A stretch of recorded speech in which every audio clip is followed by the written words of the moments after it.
বলিউডে ৮ ঘন্টা কাজের দাবি নিয়ে চলা বিতর্কের মধ্যে নিজের অভিজ্ঞতা জানালেন জাতীয় চলচ্চিত্র পুরস্কার জয়ী অভিনেত্রী রানী মুখার্জি। দীপিকা পাডুকোনের কল্কি সিকুয়েল থেকে সরে দাঁড়ানোর খবরের মধ্যেই রানী কাজ ও ব্যক্তিগত জীবনের ভারসাম্য নিয়ে মুখ খুললেন। রানী জানান, মেয়ে আদিরার জন্মের পর তিনি যখন হিচকির শুটিং করছিলেন, আদিরা তখন 14 মাসের। তাকে দুধ পান করানোর জন্য তিনি একটি কঠোর রুটিন মেনে চলতেন। তিনি সকালে দুধ পাম্প করে বেরিয়ে যেতেন এবং ইউনিট ও পরিচালকের সহায়তায় 6 থেকে 7 ঘন্টার মধ্যেই শুটিং শেষ করতেন।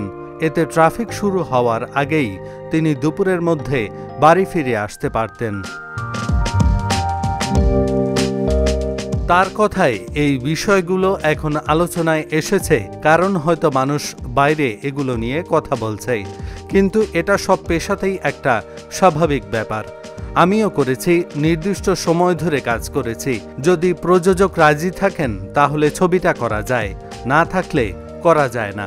এটা একেবারেই পছন্দের বিষয়, কেউ কাউকে জোর করছে না।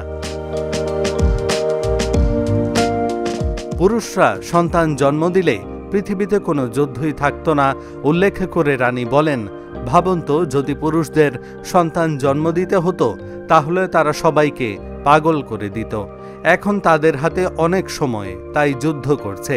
যদি তাদের সন্তান জন্ম দিতে হতো তাহলে হয়তো পৃথিবীতে কোনো যুদ্ধই থাকতো না, কারণ ওরা তখন শুধু শিশুকে নিয়েই ব্যস্ত থাকত।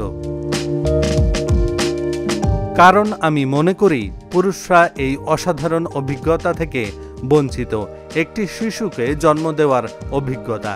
এটা ঈশ্বরের সবচেয়ে কাছাকাছি আসার অনুভূতি, কারণ আমরা একটি জীবন সৃষ্টি করি। অভিনেত্রীর ভাষ্যে, পুরুষদের শারীরিক পরিবর্তনের মধ্য দিয়ে যেতে হয় না।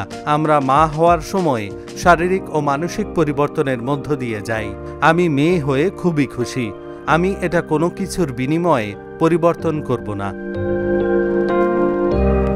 এহসানুল হক, ঢাকা জার্নাল।